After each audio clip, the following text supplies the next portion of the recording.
Eh ben, j'accueille tout de suite nos trois invités. C'est parti, venez nous rejoindre. Aurélie, Jonathan et Nicolas. Alors on va s'installer. Personne n'a de présentation? Vous n'avez pas de présentation, donc on va poser ça. Vous allez prendre des micros.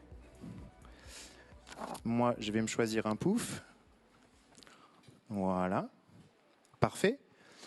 Alors en effet, Antoine a posé cette question sur qui était encore sur Facebook, votre présence sur les réseaux sociaux. Il se trouve que cette table ronde, je l'ai un peu préparée et j'ai beaucoup galéré. Parce que j'ai l'impression d'être à une table ronde, non pas en 2022, mais en 2005. Du genre, les réseaux sociaux ont-ils un avenir? À quoi sert Internet? Un truc, vous savez, tellement général sur les réseaux sociaux. On parle de réseaux sociaux tout le temps. On est submergé de réseaux sociaux. Et je me demandais pourquoi le Web Today, qui est le festival à la pointe, organise une conférence aussi vaste sur les réseaux sociaux, où on peut tout mettre à l'intérieur. Du coup, j'ai continué à la préparer, puis plus je la préparais, plus c'était savonneux. Vous voyez, je glissais, j'y arrivais pas, ça marchait pas, ça prend pas. Donc, je vais vous demander de m'aider. C'est-à-dire que vous êtes plutôt nombreux, et malgré la configuration de la salle, il y a encore pas mal de monde dans la deuxième partie. Et ça, c'est vraiment appréciable et c'est presque intimidant. C'est intimidant parce que vous avez compris que moi, je n'ai pas préparé cette table ronde et que vous avez des questions précises. Si vous êtes là, c'est que vous avez des questions précises. Est-ce qu'elles sont business? Est-ce qu'elles sont sociétales? Est-ce qu'elles sont techno? Je ne sais pas. Est-ce qu'elles se portent sur l'éducation? Je suis allé voir sur le site internet du Web Today la présentation. Vous avez lu le texte de présentation. Vous vous êtes dit, tiens, de quoi ça parle? Je suis arrivé au bout du texte, je n'avais pas compris. Ce que j'ai compris, c'est qu'on a 3 personnes ici qui sont vraiment intéressantes et qui ont des profils complémentaires. Et c'est sur eux aussi que je vais m'appuyer. Donc ce travail d'1 heure qu'on va faire ensemble, de 50 minutes, en tout cas en ce qui me concerne, c'est un travail de feignant, puisque je viens de dire au public, vous allez poser les questions, et que je vais vous dire que vous allez poser les réponses. Vous voyez l'esprit? On a compris, oui. Ouais, c'est à peu près ça, c'est comme ça que ça marche. C'est journaliste. Hein. Voilà, c'est le métier journaliste.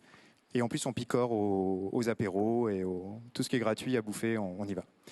Voilà pour la présentation. Je m'appelle Jean Chabot, je suis journaliste pour de vrai. Je picore assez peu aux apéros et j'essaye de préparer les tables rondes. En ce qui concerne les questions, c'est tout à fait vrai. Il est possible de vous apporter un micro et j'y tiens. On ne va pas faire les questions maintenant, on ne va pas faire les questions à la fin. Vous savez, vous poserez vos questions à la fin et puis on arrive à la fin. Non, désolé, on manque de temps, il n'y a plus de temps pour vous. Moi, j'aimerais que ce soit tout au long de cette table ronde, donc réfléchissez-y, il est 16h49. Est-ce qu'à partir de 17h02, vous pourriez concocter votre première question? Parce que si vous êtes venu ici, c'est que vous en avez une, ça, j'en doute pas.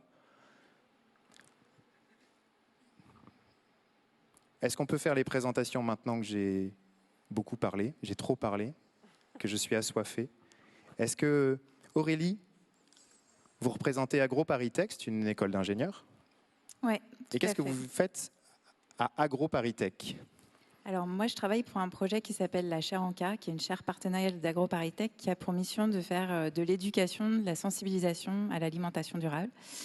Peut-être là, vous vous demandez quel est le lien justement avec les réseaux sociaux. Alors une chaire partenariale, c'est un endroit où on fait travailler des chercheurs.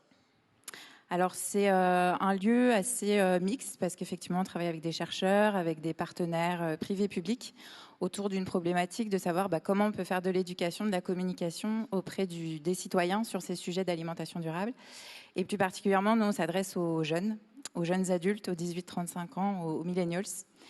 Et on s'est un peu spécialisé ces dernières années justement d'utiliser justement les réseaux sociaux comme un peu un levier pour faire cette sensibilisation, d'aller sur ce média, sur cette plateforme pour sensibiliser, éduquer les jeunes à ce sujet de l'alimentation qui voilà, parfois peut inquiéter, stresser. On nous parle d'alimentation durable qui doit allier à la fois enjeux santé et enjeux environnementaux.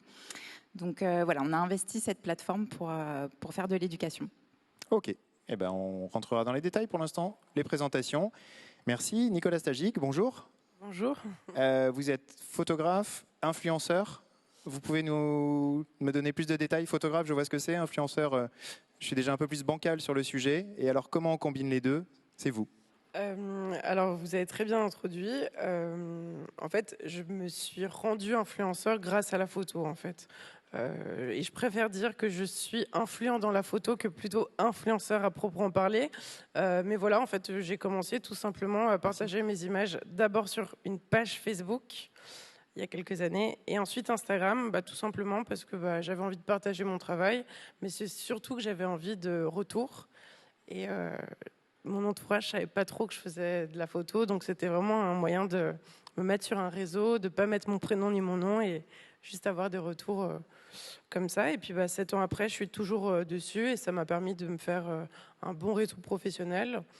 Et puis voilà, de travailler aussi avec des gens sur la plateforme, surtout que je suis photographe, influenceur et je suis aussi consultant pour des marques, justement pour les réseaux sociaux, pour des agences. Donc voilà, j'ai un peu la casquette de la personne de A à Z, on va dire, qui gère tant le côté opérationnel que le côté... voilà. Ok, merci beaucoup. Et puis Nicolas, Jonathan. Exactement. Nicolas, c'est bien aussi, mais c'est celui d'avant. Mais Jonathan, c'est mieux. Exactement. Voilà, Jonathan Noble, vous représentez Swello, que vous dirigez, et vous aidez les entreprises à mieux communiquer sur les réseaux sociaux. Je suis vraiment désolé, Jonathan, mais j'ai encore l'impression d'être 15 ans en arrière. On aide les entreprises à communiquer sur les réseaux sociaux. Ça me rappelle des très vieilles tables rondes. Vous comprenez ce sentiment ? On n'aide pas concrètement, c'est notre plateforme. En fait, on développe une plateforme qui permet effectivement aux communicants à gérer au mieux leurs réseaux sociaux. Ça permet notamment de faire de la veille, de la programmation et de l'analyse. Et c'est vrai que dans le cadre de cette table ronde, en fait, les réseaux sociaux, ce sont nos partenaires. Nous, on est partenaires avec même TikTok, Twitter, Facebook, LinkedIn, Instagram. Et c'est vrai que comme on a déjà pu le dire, les réseaux sociaux ont des points positifs, des points plutôt négatif. Et je trouve que c'est notre rôle, d'une part, de développer cette plateforme et d'amener un outil pour mieux communiquer.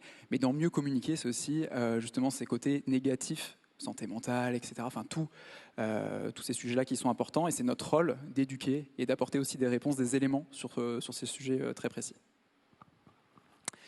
Est-ce qu'à vos clients, vous leur parlez encore de les réseaux sociaux ? Est-ce que ça a un sens en 2022 de parler de les réseaux sociaux tellement ils sont nombreux, tellement ça occupe l'espace et qu'il va bien falloir utiliser un mot un peu plus précis ou en tout cas les segmenter pour parler de leur usage ? Est-ce que ça a du sens de dire les réseaux sociaux ?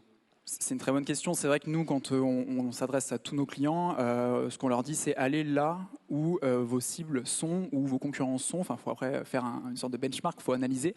Mais c'est vrai que pour moi, aller sur les réseaux sociaux, c'est pas forcément le bon wording, c'est pas forcément la bonne phrase. C'est aller là où c'est pertinent d'aller. Donc, non, il ne faut pas aller sur tous les réseaux. Ok, donc vous leur apprenez la segmentation pour commencer. Ok. Exactement. Qu'est-ce qui a changé parmi vos clients je ne sais pas depuis combien de temps vous travaillez, depuis combien d'années ? Et ça fait faire 12 ans. En 12 ans, ouais. Dans la même branche, dans la ouais, même exactement. activité? En fait, c'est Swello, quoi. C'est-à-dire que ça a commencé quand j'étais petit, quand j'avais 15 ans. Puis après, ça a grandi. Donc j'ai grandi avec aussi ces réseaux sociaux-là. Ok. Qu'est-ce qui est particulier chez vos clients en 2022 dans leur façon d'évoluer ? C'est vrai que, comme j'ai déjà pu le dire à l'instant, je pense qu'ils prennent vraiment conscience depuis plusieurs années, c'est pas que maintenant, mais vraiment conscience des enjeux qu'il y a derrière. On parlait de l'influence un petit peu, chacun a son rôle en fait. Et c'est vrai que quand on publie un message, ça a un vrai impact derrière. On parlait tout à l'heure en off des trends, des tendances qui sortent en ce moment, notamment sur TikTok. La dernière en date, là, il y a quelques jours, c'est prendre des écouteurs filaires. Nicolas nous disait, mais qui a des écouteurs filaires encore aujourd'hui ? Mais voilà, des écouteurs filaires, il faut arriver à faire un tour, 2 tours autour de soi pour prouver qu'on a la taille idéale. Enfin, c'est totalement aberrant. Et donc voilà, on leur indique qu'ils ont aussi leur mot à dire en fonction bien sûr du marché, en fonction du compte, sur ce genre d'éléments, sur aussi, je le disais, la santé mentale. Donc voilà, c'est vrai qu'on discute de tout ça. On discute de l'impact qu'ils ont auprès des communautés. Donc ça fait un énorme point commun avec vous, Aurélie, puisque vous parlez de l'impact des messages liés à l'alimentation sur les réseaux sociaux. Est-ce que pour vous, Nicolas, il y a un point commun aussi avec ça est-ce que vous avez conscience en tant qu'influenceur de votre responsabilité ? Parce qu'aujourd'hui, c'est une vraie responsabilité limite démocratique, quoi, un rôle dans la société en tant qu'influenceur. Ça vous questionne avant de poster un message ? Moi, j'essaie toujours de faire attention sur de quoi je parle sur les réseaux parce qu'on a aussi cette attente, je pense, de la part des communautés d'être irréprochable. C'est-à-dire que si demain je dis je consomme mieux, alors il faut vraiment que je consomme mieux. Et si un jour je prends un avion pour faire une très courte distance, on va me tomber dessus parce que j'ai osé dire une fois que je consommais mieux. Et en fait, je sais aujourd'hui que j'ai un impact, un impact, j'ai une communauté et je sais qu'il faut que je fasse attention. Donc je poste pas une chose, j'essaie d'être le plus authentique possible, mais je sais que derrière il peut y avoir un sacré impact, donc j'essaie vraiment de faire attention et surtout de comment je le formule. Voilà. Vous avez pris l'avion récemment? J'ai pris l'avion très récemment. Oui. Oh putain. Et c'est ça que je trouve assez drôle, c'est que dès qu'on fait une gaffe, on doit tout de suite s'auto-justifier. Donc moi, dès que je parle de quelque chose, je suis obligée de me justifier alors qu'on ne me l'a pas demandé. Je prends l'avion, mais, par exemple, c'est un cas, mais je compense mon carbone à la fin de l'année. Parce que comme D'accord. ça... Je vous vois acquiescer, Jonathan. C'est un truc à intégrer dans la stratégie de com, de passer son temps à se justifier et s'excuser? Se justifier, je ne sais pas, mais c'est vrai que même nous, en tant qu'entreprise, on fait attention à ce qu'on publie. Très clairement, là, il y a eu le moment Covid aussi, qu'on a tous vécu, le moment des photos notamment. Nous, on a publié un communiqué de presse pour une annonce, et il y avait la question de est-ce qu'on prend une photo avec masque, sans masque, parce que même si c'était juste 10 secondes, en fait, où on enlevait le masque, on était à 1 mètre de distance, on aurait pu avoir des remarques, etc. Donc on a fait le choix de garder le masque. Donc oui, que ce soit autant au niveau de l'influence que autant pour des professionnels, pour des boîtes, c'est important de garder toujours en tête peut-être que il va se passer ça. Enfin en tout cas nous, je le sais qu'en interne on le fait et on a déjà pu en discuter avec nos clients. Il est 57, il vous reste 3 minutes pour concocter votre première question. J'espère que ça mature, que ça vient. Est-ce qu'elle sera, comme je vous disais, business, techno? Vous avez vu, on commence doucement, je rebondis sur ce qu'ils disent. Et j'aimerais quand même rentrer dans le dur parce que là, c'est des généralités, c'est normal, mais je prends le prétexte d'AgroParisTech et de ce projet, la chaire ANCA, la chaire de recherche, qui signifie, alors attendez, la chaire ANCA, c'était... Aliments, nutrition, comportement alimentaire. Voilà, c'est mieux quand vous le dites. Dites-le, pardon. Aliments, nutrition, comportement alimentaire. Voilà, c'est parfait. Pourquoi c'est pas grave? Au contraire, hein, on ne vit pas d'acronymes, c'est des mots qui ont du sens. Quel est le but pour AgroParisTech et qui sont les financeurs derrière et quel est leur but? Nous, notre but, c'est de développer un projet qui est d'intérêt général et de sensibiliser, d'éduquer autour de ces sujets qui, comme je disais, polarisent beaucoup.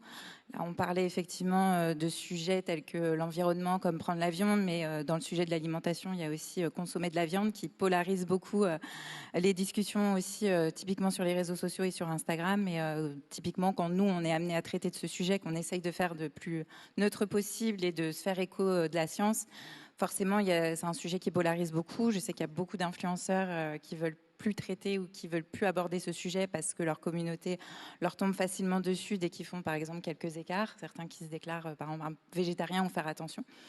Donc c'est vrai que c'est compliqué aussi de parler de ces sujets qui attrait aussi à l'intime, parce que manger, c'est à des choses qui ont attrait à l'intime. Donc c'est vrai que c'est difficile d'aborder aussi ces sujets.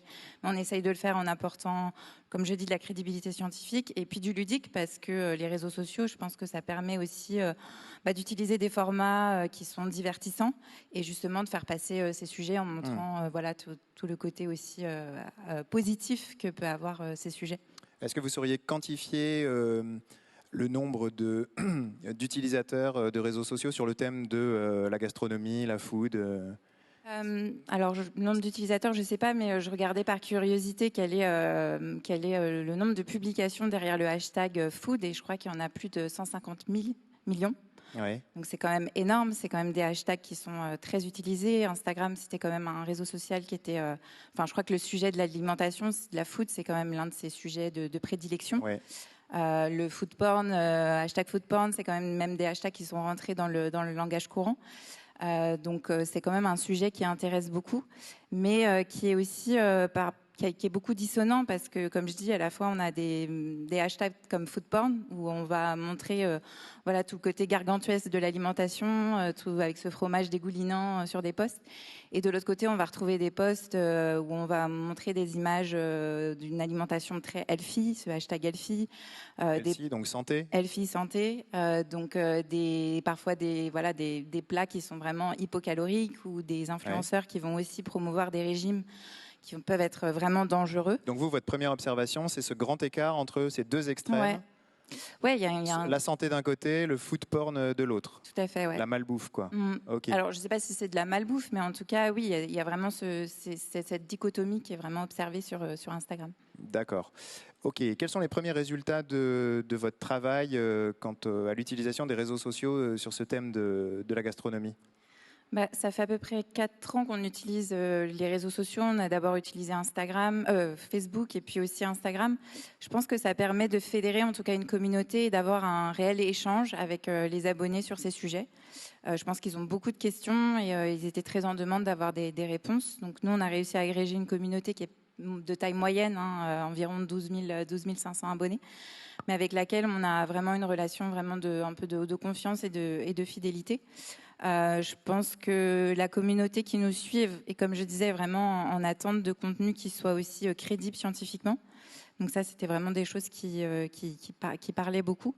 On est en train de faire là une mesure d'impact puisqu'on a lancé un programme, donc un compte Instagram qui s'appelle Je mange pour le futur et c'est un programme un peu de recherche-action. Donc on fait aussi une mesure d'impact pour essayer justement de mesurer dans quelle mesure ce programme a permis d'accompagner les citoyens, voilà c'est l'image à l'écran, d'accompagner justement ces citoyens vers une alimentation plus durable et dans quelle mesure on a pu réussir à impacter leur comportement alimentaire. Donc là, on fait une évaluation d'impact pour justement mesurer la portée de ce projet.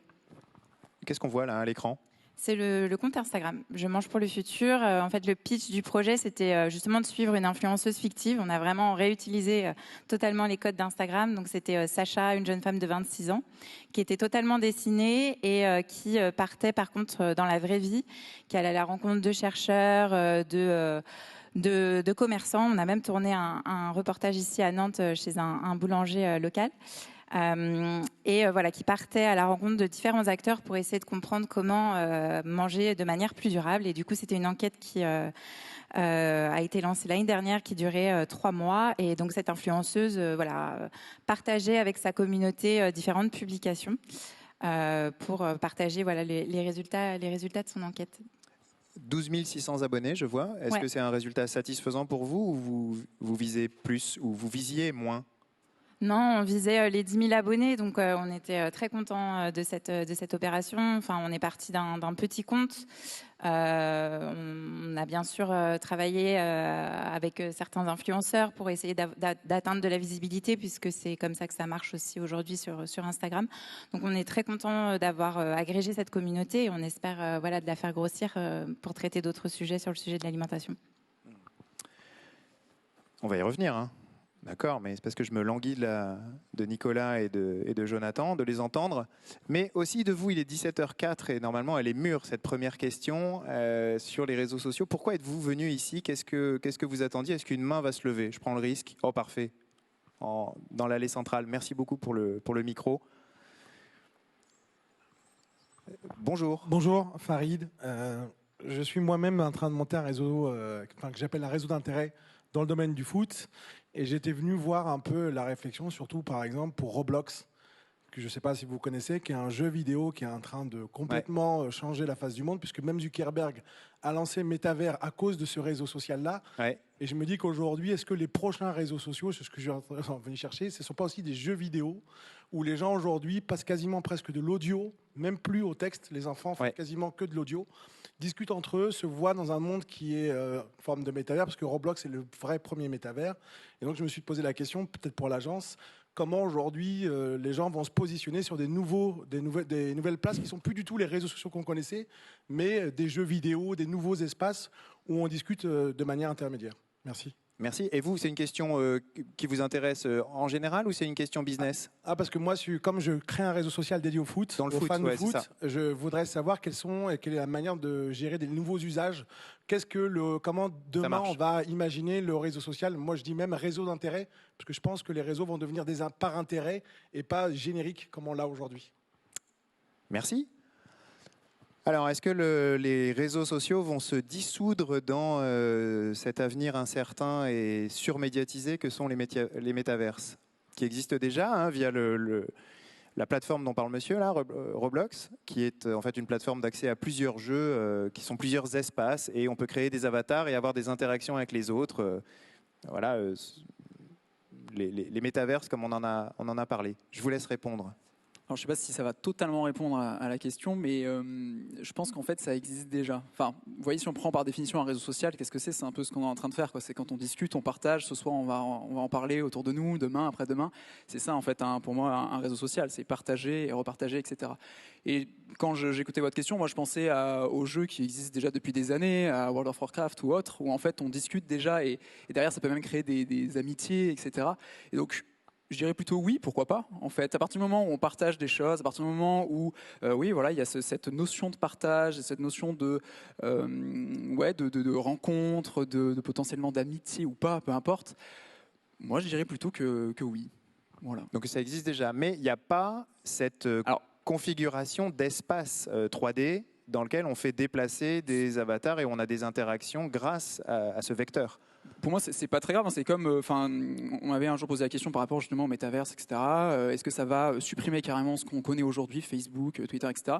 Pour moi, c'est une couche supplémentaire. Il y en a qui vont s'y plaire, d'autres non, parce que pareil, il y a aussi ce côté d'accessibilité, c'est-à-dire que pour aller sur le métaverse, il faut du matériel, c'est-à-dire qu'il faut payer ce matériel, donc ça veut dire qu'il y a certaines personnes qui vont pouvoir y aller, d'autres non. Donc pour moi, voilà, ça ouvre plein d'autres sujets.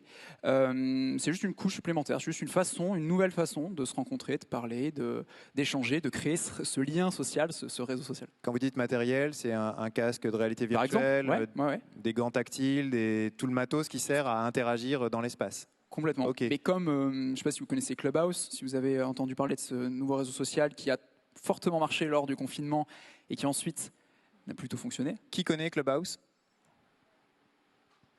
Ok. Je salue tous ceux qui n'ont pas levé la main. Merci. Merci. Donc, réseau social plutôt audio, en fait, on créait des rooms où on se parlait, etc., où tout le monde pouvait participer. Mais justement, tout le monde, c'était pas très vrai. C'est-à-dire que pendant un long moment, c'était que les personnes qui avaient des iPhones. Donc, c'est toujours pareil, il y a aussi ce problème d'accessibilité dans ce cas précis. Et ben, c'est un peu la même réflexion ici, mais voilà, pour moi, c'est une couche supplémentaire. Nicolas, vous, ça vous inspire l'évolution en un futur métaverse? Alors, j'ai beau être jeune, connecté, de la génération Z, moi, je n'y comprends rien. Enfin, vraiment, c'est pas grave. Je suis désolé de vous avoir posé la question. Non, mais je suis sensible à ça parce que naturellement, je sens aussi, même l'art évolue aussi sur ça. Mais on a beau me l'expliquer, m'apprendre, m'éduquer sur ça, je pense que c'est une vraie question d'éducation et je pense que ça va prendre du temps. C'est quand même super nouveau. C'est pas accessible à tous, alors que ça l'est techniquement, mais c'est pas accessible à tous. Il faut des vraies connaissances. Donc, mollo, quoi. Ouais, on va y aller tranquille. Mais j'aime bien parce que mollo, c'est l'état d'esprit de votre réponse, Jonathan. C'est-à-dire qu'il y a eu un emballement, vous vous souvenez, il y a 6 mois, là, la transformation de Facebook en méta, c'était « Wow, ça y est, Internet, le 1er janvier 2023, ce sera tout différent. » En fait, rien ne s'est passé. Et vous avez une mine très bonhomme en y répondant « Bah ouais, tranquille, le métaverse, il y a déjà des plateformes qui existent, ça va se transformer doucement, ça va prendre tellement de temps. » Et puis, bon, j'ai l'impression que les demandes clients ne sont pas non plus focalisées là-dessus. C'est un sujet hype, entre guillemets. C'est un sujet actuel qui peut plaire, mais il y a des marques qui y vont, il y en a d'autres qui n'y vont pas. Voilà, c'est pas très grave. Je reviens juste sur un point qui je trouvais important, que vous avez pu déjà citer tous les deux, c'est l'éducation. En tout cas, sur les réseaux sociaux, ça pour moi, c'est un point très important, quel que soit le sujet, que ce soit le métaverse, que ce soit tout ce qui est les réseaux sociaux en eux-mêmes, l'usage des réseaux sociaux. Ça, je trouve que c'est important et c'est ce qu'il faut aussi retenir, c'est que ça va sûrement se démocratiser avec le temps, comme tous les sujets, mais comme avant, il n'y avait pas justement ces réseaux sociaux. Enfin, je veux dire, avant Facebook, Twitter, etc., on avait un autre web, ce qu'on appelait le web 1, le web 2, maintenant le web 3. Enfin, voilà, ça évolue au fil du temps. Chaque chose en son temps, voilà. Mais alors, c'est marrant que ce soit en 2022, à cette table ronde qu'arrive le sujet de l'éducation, il est finalement assez récent, l'éducation aux réseaux sociaux, alors que sur le papier, il aurait dû arriver à la création des réseaux sociaux. Mais on a fait de toute la génération des pauvres gens qu'on appelle les jeunes, on en a fait des gens qui étaient nativement conçus pour ces outils, alors qu'en fait, beaucoup ont été dévorés commercialement par ces outils-là. Et aujourd'hui, c'est là que la question de l'éducation arrive. C'est hyper intéressant. Aurélie? Oui, je pense qu'il y a eu aussi une évolution aussi sociétale avec toutes ces fake news, qu'il y a eu voilà, tous ces effets de fausses informations aussi qui ont forcément transité aussi à travers les réseaux sociaux. Je pense qu'il n'y avait peut-être pas ça qu'au tout début, par exemple, d'Instagram. Et je pense que la crédibilité qu'on accorde aux informations, effectivement, il faut un peu s'aguerrir à ça et savoir avoir un esprit critique. Et je pense que ça, c'est vraiment des choses qui doivent être apprises aussi à l'école. Et effectivement, je pense qu'on a à peu près le même âge et je pense qu'on nous a peut-être un peu appris à faire cet esprit critique à travers les médias traditionnels, mais pas à travers effectivement ces médias sociaux. Et je pense qu'effectivement, les adolescents on en parlait avec ces challenges qui fleurissent sur Instagram, sur TikTok en l'occurrence, sont les premières cibles aussi de ces effets pervers de ces réseaux sociaux. Et c'est important effectivement de pouvoir les informer. Et, moi, j'étais surprise, je l'ai appris il y a quelques temps, peut-être que c'est bête, mais on peut s'inscrire sur un réseau social quand on a 13 ans. Quand on a 13 ans, c'est super jeune. Ça fait jeune, en effet. Nicolas, je vous vois acquiescer. La question de l'éducation, c'est important pour vous aussi? Moi, je pense que c'est hyper important et je pense que par rapport à d'autres choses, les réseaux sociaux, ça ne fait que d'évoluer et de changer constamment. On pense avoir appris quelque chose et dans 2 semaines, on va apprendre quelque chose de nouveau. Donc, c'est constamment en mouvement et je pense que c'est pour ça que c'est hyper important, mais en même temps on a beau dire on est éduqué sur le sujet, dans un mois on sera plus éduqué, donc il faut faire de la veille, il faut constamment aller à la recherche de ça parce que ça évolue beaucoup trop vite, quoi. Là on est sur la métaverse, mais Dieu sait ce qu'il y aura dans 6 mois, quoi. Ouais. Ah bah déjà que c'est pour dans 20 ans le métaverse, si en plus on nous change le projet dans 6 mois. Bon, ça nous fait du boulot pour les tables rondes. Hein. On va en faire beaucoup des tables rondes. Est-ce qu'il y a une deuxième question? Et je parle jusqu'à... Monsieur, le micro est à vous. Mon regard porté... Non, le monsieur au premier rang. Ouais, juste là. Je regardais tout au fond, monsieur, c'est pour ça, loin dehors, là où il y a les arbres, mais vous étiez là. Bonjour. Merci. J'avais une question par rapport à justement cette notion d'éducation. Je pense qu'aujourd'hui, le pire qu'on voit sur les réseaux sociaux, c'est un manque d'éducation, toute génération confondue. On le voit à différents degrés. Mais comment on va faire pour éduquer cette jeune génération? C'est-à-dire que nous, par exemple, on intervient parfois en école pour sensibiliser aux réseaux sociaux. C'est qui, nous? On est une petite agence digitale nantaise. Et donc, quand on sensibilise des jeunes profils, 20, 21 ans, qui veulent être community manager de demain, ils ont déjà des a priori, en fait, sur la gestion des réseaux sociaux. Ils pensent déjà savoir comment faire. Ils sont persuadés que c'est ce message qu'il faut avoir. Je reprends l'exemple de Jonathan qui disait quand on prend des photos sans masque pendant le Covid, il faut qu'on annonce un communiqué de presse. Nicolas qui dit si je prends l'avion, il faut que je justifie.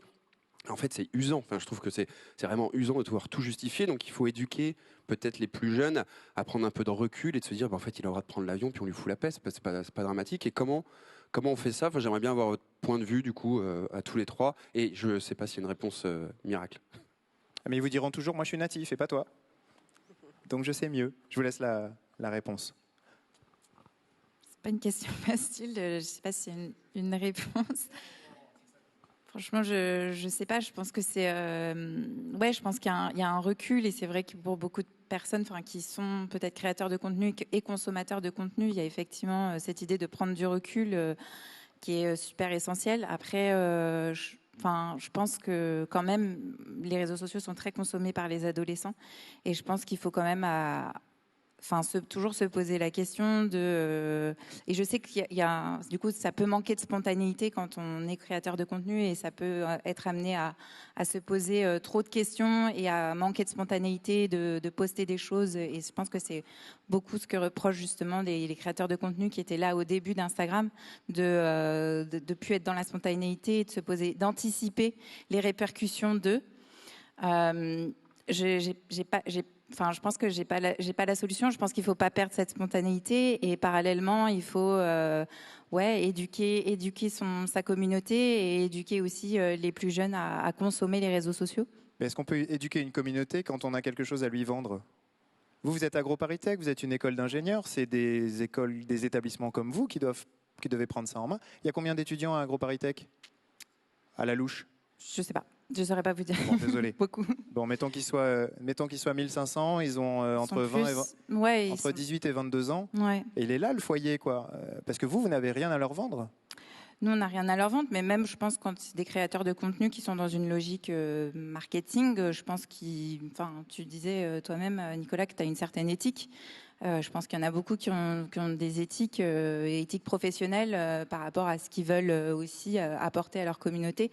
Et je pense que les communautés aujourd'hui, elles suivent plus des influenceurs qui justement sont des grandes girouettes. Enfin, je pense qu'il y en a beaucoup qui se désabonnent justement à cause de ça.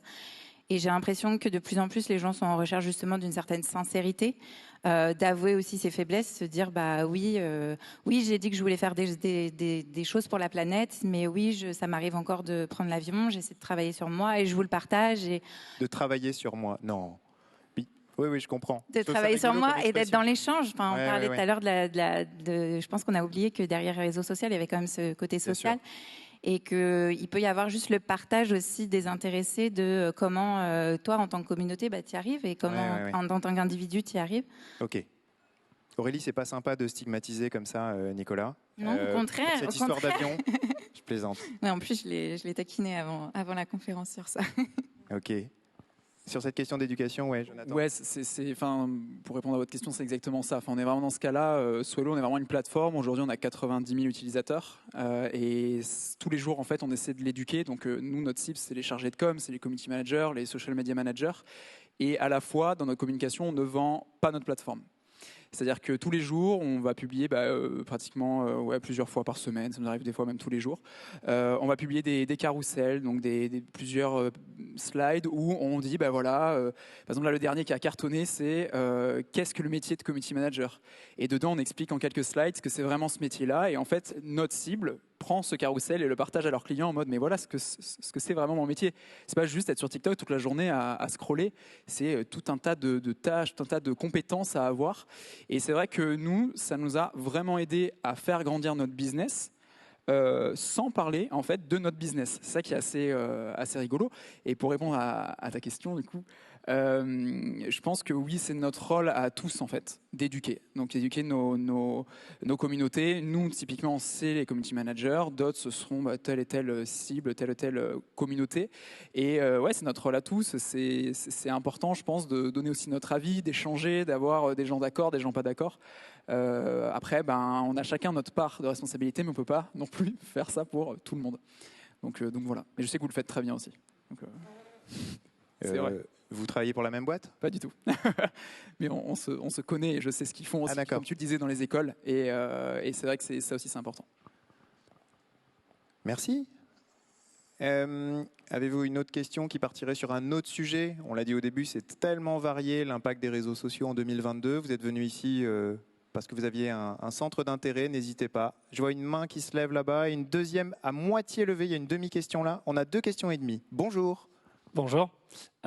Du coup, ma question en fait est par rapport, alors je sais pas, un fake news, un tox ou quoi. Il y avait eu pendant un moment du coup un projet du gouvernement de imposer du coup en fonction du patrimoine estimé sur les réseaux sociaux, alors notamment Instagram, etc. Quand tu présentes une Lamborghini, au final, peut-être que tu en as une. Qu'est-ce que vous pensez, en tout cas, du fait que le gouvernement veut mettre ses pattes au fur et à mesure dans les réseaux sociaux? Peut-être une volonté, je ne sais pas, de faire des super impôts du futur ou des choses comme ça. Mais qu'est-ce que vous pensez de ça? Souvent, c'est un peu drôle de voir ce monde un peu déconnecté qui essaie d'avoir une main sur quelque chose de plutôt incontrôlable. Voilà. Qu'est-ce que vous en pensez? C'est peut-être que... J'ai pas compris qui était le monde déconnecté. Alors, le fait, l'administration. L'administration, dans un sens, quand elle essaye d'agir sur des réseaux sociaux, déjà, elle agit sur des multinationales. L'administration ou les politiques qui essaient de faire voter les politiques, l'administration, les choses comme ça, quand elles essaient d'agir en fait sur des choses qui sont incontrôlables comme les réseaux sociaux. Donc, pour répondre à votre question, il faut qu'on soit d'accord avec le postulat, quoi. Oui. Très non, c'était plutôt. La question est plutôt. Oui, je sais, c'est un petit peu long comme question, mais la question est plutôt qu'est-ce que vous pensez en fait du fait que les États et les administrations politiques veulent agir en fait sur les réseaux sociaux. Voilà. Veulent réglementer et légiférer sur les réseaux sociaux, c'est ça? Oui, dans un sens. Par rapport à ce qui se passe, dans un sens aussi, question harcèlement, etc.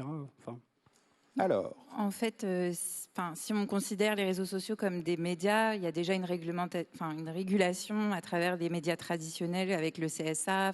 Il y a déjà un gendarme pour ce type de médias pour essayer justement de mettre des limites. Donc, si la question c'est est-ce qu'il faut un gendarme du web un peu plus puissant, un peu plus fort et un un peu plus présent sur les réseaux sociaux, j'ai pas forcément la question. Après, ça soulève effectivement de nombreuses questions où j'ai l'impression qu'ils ont quand même un peu réglementé déjà pour que les créateurs de contenu affichent qu'ils font des collaborations et qu'ils ont été payés pour mettre en avant des produits. Et je crois que certains ont été épinglés. Je crois que Nabila avait fait un placement de produit qu'elle n'avait pas déclaré. Elle a eu une amende. Ça, je trouve que c'est plutôt correct. Et par transparence pour le public et les gens qui les suivent, je trouve que c'est des bonnes mesures. Après, c'est vrai, comme je parlais de fake news, effectivement, il y a quand même des comptes qui sont prescripteurs. Et j'en parlais pour la foot, de sujets ou de régimes qui sont très dangereux. Donc, est-ce qu'il faudrait un gendarme derrière chaque compte pour mesurer l'impact et les messages qui sont indiqués? Je ne sais pas si c'est possible. Je ne sais pas à quel point ça atteint la liberté d'expression. Mais on en revient, je pense, toujours à ce même cycle aussi de l'éducation, d'avoir un esprit critique. Nous, on essaye aussi de transmettre ça à travers notre compte. Faites attention aux sources. Posez-vous toujours la question qui est le vecteur de l'information. Voilà un peu ma réponse en tout cas pour ça. Je ne sais pas si vous voulez compléter. Nicolas, Jonathan Moi, par rapport au fait que le gouvernement veut prendre une taxe sur le revenu c'était à peu près ça la question, il me semble, ou comment... Ça, c'est une question fiscale, mais je ne sais pas si c'était une question... c'était global, quoi. Il avait fait un grand angle, le monsieur, là. Moi, je pense juste que tout le monde s'intéresse aujourd'hui aux réseaux sociaux, puisque on en parlait aussi avant, mais il y a un truc sur les réseaux sociaux où avant, en tout cas, on voulait partager on était sur Instagram pour partager un truc. Moi, par exemple, je voulais partager mes petites photos. Quelqu'un d'autre voulait partager ses voyages et machin voulait partager son style. Et il y avait vraiment cette notion de partage de passion, partage d'envie. Et il y avait un truc hyper naturel. Moi, je postais mes petites photos. Qu'est-ce que vous pensez, vos avis et tout. Avec l'arrivée de tous ces réseaux sociaux et de toutes ces offres, de toutes ces collaborations avec les marques, on voit aujourd'hui une motivation différente d'être sur les réseaux sociaux. La première, je pense, cette motivation de la célébrité, parce qu'aujourd'hui, tout le monde peut être connu en TikTok. On parle beaucoup de ces réseaux qui sont à forte viralité. Il y a des profils américains comme Charli D'Amelio, peut-être que vous connaissez, elle est devenue millionnaire en moins d'un an. Il y a un manque de sincérité, je trouve, énorme. Et tout le monde s'intéresse aux réseaux sociaux aussi parce qu'il y a un gros bénéfice derrière à se faire. On parle des réseaux sociaux, de justement comment de plus en plus c'est régulé, notamment avec la RPP qui gère justement les mentions de collaboration payante. Mais ouais. La quoi, vous avez dit? La RPP, je crois, c'est l'association justement qui gère la publicité en France. D'accord. Et qui notamment régule la publicité sur les réseaux sociaux. Les mentions des publicités. Voilà, d'accord. sans dire de bêtises. Et c'est notamment eux qui ont demandé en France à ce qu'on mentionne à chaque fois un partenariat rémunéré, qui est la notion partenariat rémunéré. Et en France, vous êtes, parce que je ne suis pas français, vous êtes hyper réglo sur ça, mais par exemple en Allemagne, un influenceur reçoit un produit, il faut que ce soit marqué hashtag produit offert. S'il y a un voyage offert, hashtag voyage offert, hashtag... il y a vraiment une notion de la transparence. Oui. Ou par exemple... Vous êtes allemand? Moi, je suis suisse. Ok. En Suisse, ça n'existe pas du tout. Alors vraiment, c'est free life. Et il y a vraiment... Il n'y a pas du tout de règles, on va dire, sur Instagram. Et je trouve que c'est bien parce qu'on est aussi dans une éducation de la consommation à la publicité qui est quand même importante sur les réseaux aujourd'hui. Juste pour compléter, parce que ça m'a fait penser à ça, et on voit d'ailleurs aussi l'apparition de nouveaux réseaux sociaux. On peut parler de BeReal, je ne sais pas si vous connaissez. Comment? BeReal. BeReal? BeReal. The Real? Yeah. Non, oh là, aucun doigt levé. Ah si, quand même. Ok.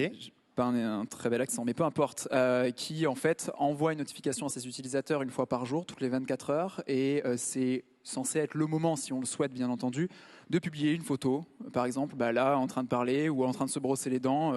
Après, peut-être que c'est pas du tout intéressant, mais en fait, c'est la vraie vie. Et c'est vrai que ça va contrebalancer ce que tu disais au début et ce qui s'est perdu en grande partie, qui était, regardez ma photo, elle est trop chouette, non? Et maintenant, c'est regardez ma photo, elle est trop chouette, hashtag partenariat, n'hésitez pas à liker, à acheter du produit aussi qui est sur la photo. Et c'est vrai que ça, c'est de plus en plus.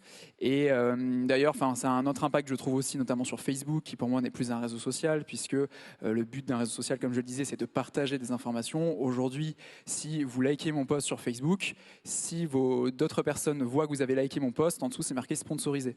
C'est parce que j'ai mis de l'argent pour que ce soit vu par d'autres personnes. Et pour moi, ça perd du coup tout le sens du réseau social où quand il y a de l'interaction, ça le montre aux autres et les autres peuvent aussi interagir. Bref, du coup, voilà, ça répond aussi à la question de tout à l'heure du métaverse, etc. Et ça peut répondre aussi à votre question, en fait. C'est que si le gouvernement cherche ou regarde des éléments par rapport au nombre de followers qu'on a par rapport à d'autres éléments, je pense qu'on trouvera une autre façon de faire autre chose. On partira peut-être sur d'autres réseaux sociaux, sur d'autres moyens, tout comme là, les jeunes générations ont quitté Facebook puisque les parents sont arrivés et sont arrivés du coup maintenant sur TikTok, etc. Donc bon, voilà, ça pose encore plein de questions. Ça marche. Une nouvelle question, bonjour. Et il y a monsieur, et il y a aussi monsieur que j'oublie pas d'il y a 10 minutes. Bonjour. Bonjour. Donc je partage un peu ce constat forcément de l'évolution des réseaux sociaux. Ma question c'est comment est-ce que si vous deviez repartir à zéro dans l'utilisation de ces réseaux, vous feriez pour propager le message que vous avez à propager? C'est-à-dire repartir à zéro dans le sens où, avec l'arrivée de TikTok ou du métaverse ou de tous ces réseaux, j'ai l'impression notamment qu'Instagram est un peu en perte de vitesse. Comment est-ce que vous feriez si vous deviez repartir de zéro pour promouvoir le même message que vous avez à promouvoir? Moi, personnellement, j'ai déjà l'impression de repartir de zéro quand j'ai dû ouvrir mon compte TikTok et que j'ai dû me dire, bon, allez, vas-y, Nico, tu te lances sur ce truc. Parce que, comme je disais, les réseaux sociaux, ça évolue de jour en jour. Et moi, j'étais sur Instagram avec ma petite communauté. Je me suis dit, tout le monde se lance sur TikTok. Moi aussi, je vais prendre la vague. Et c'était durant le confinement. Comment vous dire que ça a été un peu compliqué au départ, quoi. Genre sur Instagram, c'est vrai que j'ai pas mal d'abonnés. Sur TikTok, j'étais à zéro. J'étais en mode, ok, comment on fait? Surtout que je voyais plein de contenus défiler toute la journée. Je voyais des photographes. Je me suis dit, ah ok. J'ai testé des petites vidéos et puis j'ai fait comme tout le monde. J'ai fait des danses avec mes amis. J'ai fait voilà, et puis je faisais un peu de l'A/B testing. Je postais une danse avec mes amis. Bim, 100 000 vues. Waouh! Je mettais des photos dont j'étais super fière avec un petit backstage et tout. 1000 vues. Ah, bon, ok. Donc au final, je testais et puis voilà.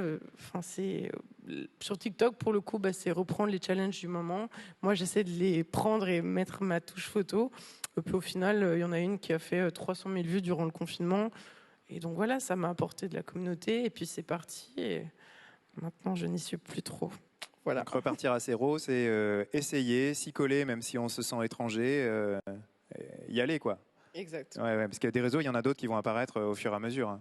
Vous avez un début de réponse pour monsieur? Oui, très rapidement.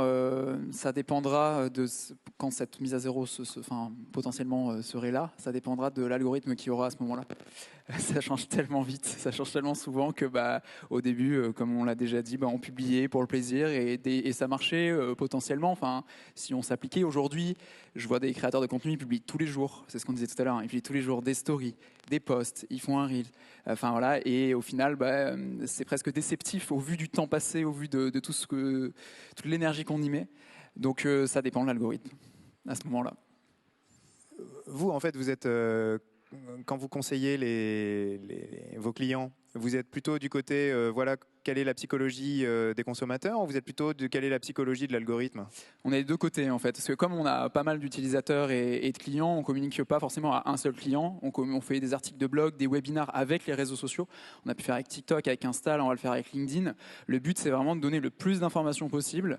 Donc on disait ce qu'on disait tout à l'heure, donner vraiment de la valeur ajoutée, partager, éduquer.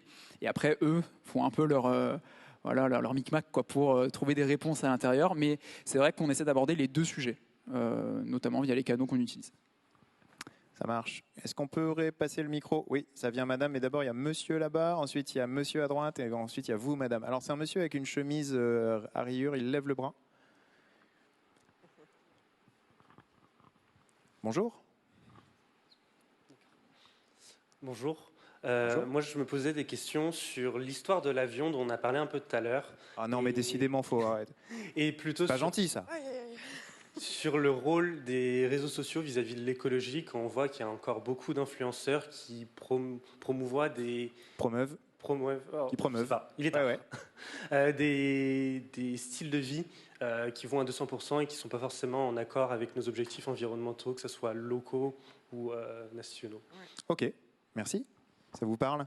Moi, ça me parle parce que en fait, je suis sur les réseaux, je vois tout ça. L'avion, c'est une petite blague, hein, mais c'est un truc où je pense vraiment. Et je pense qu'il y a les acteurs des influenceurs et il y a aussi les marques. J'adore la musique, j'adore les festivals. Mais par exemple, tout le monde connaît Coachella.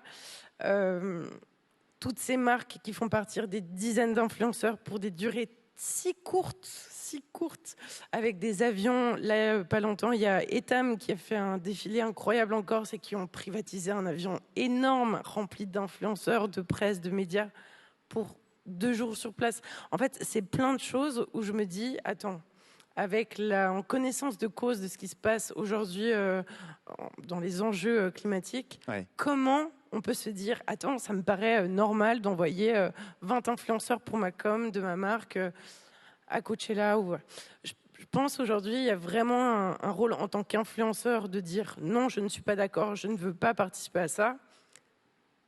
Il y a aussi le fait de l'argent, de la rémunération qui est derrière, mais je pense qu'aujourd'hui, c'est trop important d'être authentique et de dire mais non, en fait, je ne peux pas promouvoir ça, je ne peux pas.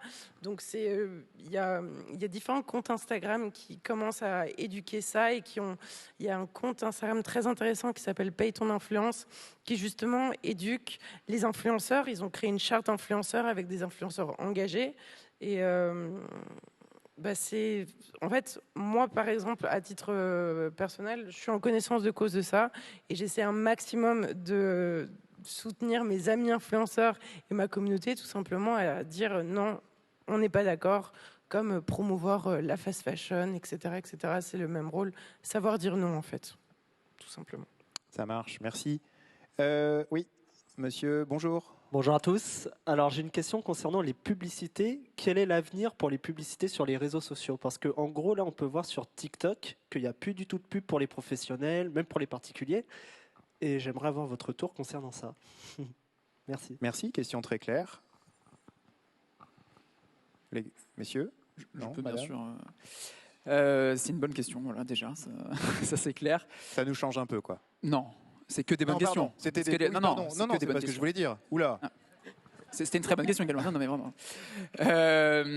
Du coup, il y a pas mal de choses à dire. Je vais commencer par le côté plutôt marque, annonceur. Il y a quelques années, par exemple sur Facebook et sur Insta, ça marchait, mais extrêmement bien. C'est-à-dire que j'ai parlé là récemment à une marque qui me disait j'avais trouvé mon chiffre d'or. J'ai investi c'est 1, ça m'a ramené 3. Ce qu'on veut vraiment trouver. Très compliqué, mais ce qu'on veut trouver. Et là, il me dit, depuis quelques temps, ça marche beaucoup moins. Et TikTok, alors je l'apprends. Je ne savais pas qu'il n'y avait plus de publicité, parce qu'il me semblait qu'il y avait toujours de la régie pub qui a été créée en 2019. Mais peut-être que j'ai pas l'info. Mais en tout cas, je vais parler avec les infos que j'ai. Ce qui était bien sur TikTok, c'était comme c'était nouveau. Du coup, le coût par clic, le coût par 1000 était très faible et du coup, les marques commençaient à investir de plus en plus et ça marchait plutôt bien parce que nouveau réseau social, nouvelle cible. Petite parenthèse, il y a plus de personnes de plus de 20 ans que de moins de 20 ans sur TikTok depuis quelques années maintenant, quelques mois, quelques années. Et en fait, ça marche super bien. Donc, pour répondre à votre question, d'après moi, la première réponse, c'est les annonceurs tentent d'autres choses. Tentent d'autres réseaux et tentent aussi, et c'est ma deuxième partie de réponse, d'autres canaux, notamment les influenceurs, notamment d'autres possibilités. Enfin, je vois par exemple, nous, on est un outil vraiment B2B, donc voilà, Et pour autant, l'influence, ça peut bien marcher aussi. Les articles de blog rémunérés, donc payés, ça marche bien aussi. Enfin, il y a d'autres canaux en fait qui sont utilisés pour toucher les cibles. Et après, il y a aussi quelque chose, typiquement je reprends notre exemple, nous les publicités sociales ne marchent pas du tout. On a investi, on a tenté, on est passé par une agence, sans agence, on s'est formé, ça ne fonctionne pas. Du coup, on est justement dans ce cas-là où on passe par d'autres canaux et peut-être que des fois, c'est tout simplement ne pas faire de pub payante, mais faire d'autres choses, apporter de la valeur, faire enfin, voilà, il y a plein de solutions. Mais voilà, en tout cas, ma petite réponse à une très bonne question. N'est-ce pas? Pas mal. Hein. Bonjour, je crois que nous avons une question de l'autre côté. Ouais, une dame qui lève la main et qui a maintenant la pression sur la qualité de sa question. Je vous souhaite bon courage, madame.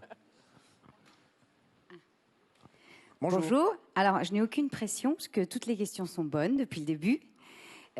Moi, je voulais savoir à la fin, pourquoi vous n'êtes plus sur TikTok, du coup? Ça m'intéresse parce que c'est quand même le phénomène du moment. Donc, je trouve ça intéressant de comprendre pourquoi un influenceur abandonne ce réseau en poupe. Merci beaucoup. Tout simplement parce que TikTok, aujourd'hui, on sait, il faut poster vraiment en masse. On sait déjà que sur les réseaux sociaux de base, que pour exister, il faut poster. TikTok, moi, je vois des gens, des créateurs poster 2 fois par jour. Aujourd'hui, je suis le premier à dire que je manque d'heures dans une journée. Donc, déjà, c'est par manque de temps. Et puis, c'est aussi que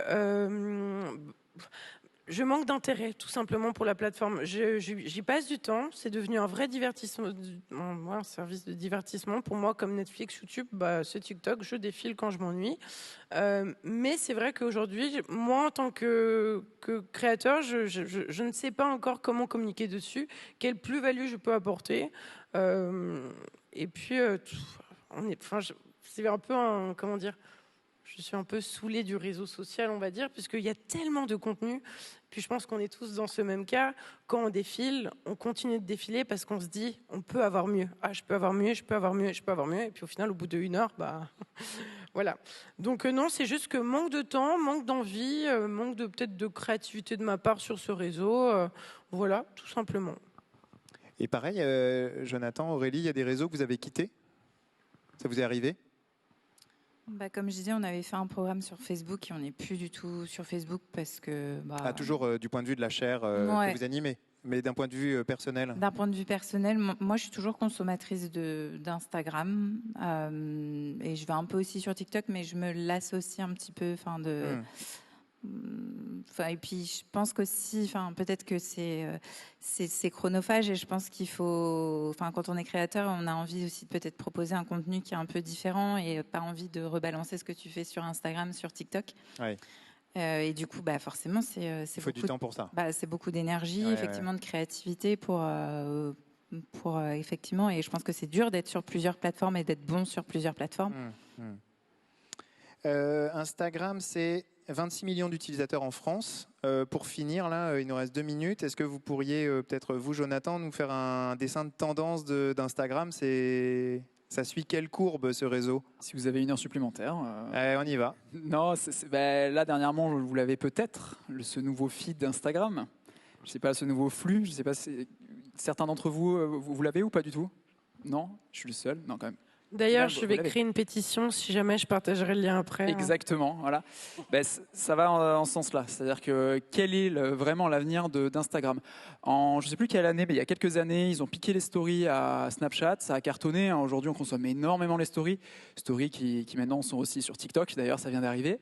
Et là, ils se sont dit, TikTok arrive, on crée les Reels. OK. D'ailleurs, on retrouve des vidéos TikTok avec le logo de TikTok sur Insta. OK, ça va. On en parlait tout à l'heure. On avait un onglet en bas avec nos likes, nos interactions. Maintenant, c'est un onglet shopping. Je ne sais pas si vous me voyez venir avec cet axe de business. Et là, ils se disent, ce serait chouette d'avoir le même feed que TikTok finalement. C'est-à-dire un feed immersif, mais qui prend plus du tout en compte les images, les vidéos, les carousels. Maintenant, c'est vidéo, mais 16/9. Quel est l'avenir d'Instagram? Est-ce que les utilisateurs, comme Nicolas vient de le dire, vont quitter le réseau social pour aller ailleurs? Est-ce qu'on va s'y faire? C'est fort probable, parce qu'on s'y fait depuis toujours, même si on râle. C'est un point d'interrogation, vraiment. Et vos clients, ils attendent votre avis d'oracle ou ils ont déjà pris des décisions C'est tout neuf. C'est-à-dire que comme on le voit, en fait, le déploiement, c'est au fil de l'eau. Il y en a qui l'ont, il y en a qui ne l'ont pas. Ceux qui l'ont et que j'ai pu sonder détestent aujourd'hui. Je n'ai pas eu une personne qui m'a dit « j'adore ». Donc, on va sûrement évoquer le sujet dans quelques temps. Mais il faut un peu de recul, quand même. OK. Vous avez des questions particulières liées à Insta? Bim, bim, bim. Allez, le micro est parti derrière. Bonjour. Allez, c'est parti Je suis derrière. désolée, du coup, c'est pas sur Instagram. Bonjour. Bonjour. Allez-y. Oui, moi, j'ai dû faire des recherches récemment sur le burn-out des community managers parce que moi-même, j'y étais toute proportion gardée, mais pas loin.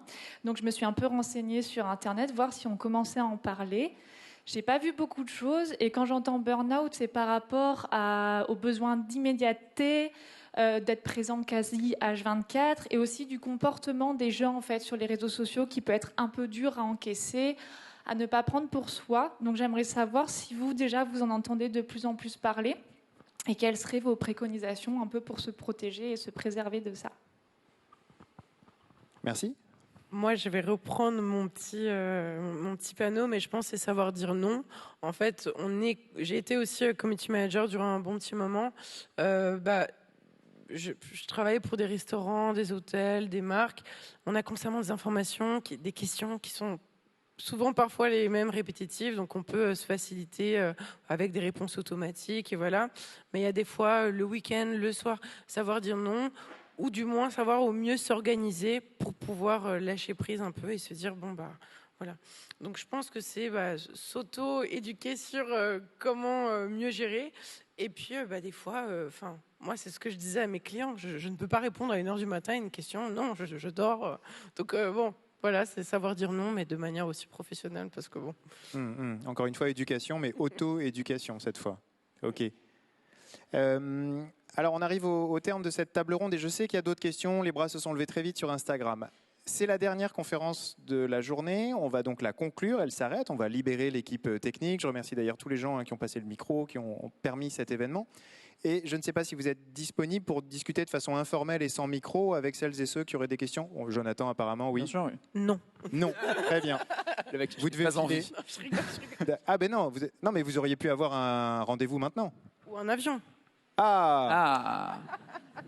Très bien. Bon, bah, c'est rigole, sympa. Donc maintenant, les questions, c'est possible, mais ce sera ici de façon informelle et sans micro. Merci à vous d'avoir assisté à cette table ronde. Merci beaucoup. Et bonne fin de Web Today.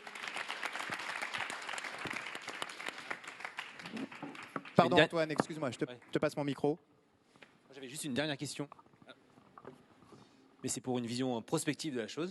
On a vu des influenceurs qui ont rempli le Zénith. On a vu des influenceurs qui sont passés à la télé sur des émissions de télé-réalité. Et on a vu récemment des influenceurs qui ont défilé sur le Festival de Cannes. Dans 10 ans, les influenceurs, c'est quoi ? Il va sur la Lune. Non, en vrai, j'en rigole, mais je me dis c'est totalement possible. Hein. On est tellement... C'est ça aussi que je trouve assez fort. Et en fait, moi, j'ai vécu des expériences hyper jeunes que j'aurais jamais pensé vivre de ma vie. Partir en Islande, de tout frais payé. Partir découvrir la Laponie à nouveau. Enfin, partir aux États-Unis en road trip pour une marque. Enfin, il y a des choses complètement hallucinantes. On est quand même hyper mis en avant souvent, et je pense qu'il faut garder pied à terre et se dire attends, j'ai quand même super de la chance de faire ça. Mais souvent, des fois, je dis on est ego boost de ouf. C'est-à-dire que moi, j'ai des amis à moi qui ont carrément perdu la tête et qui se sentent, je ne vais pas utiliser les expressions que j'ai, mais voilà, qui se sentent comme des voilà.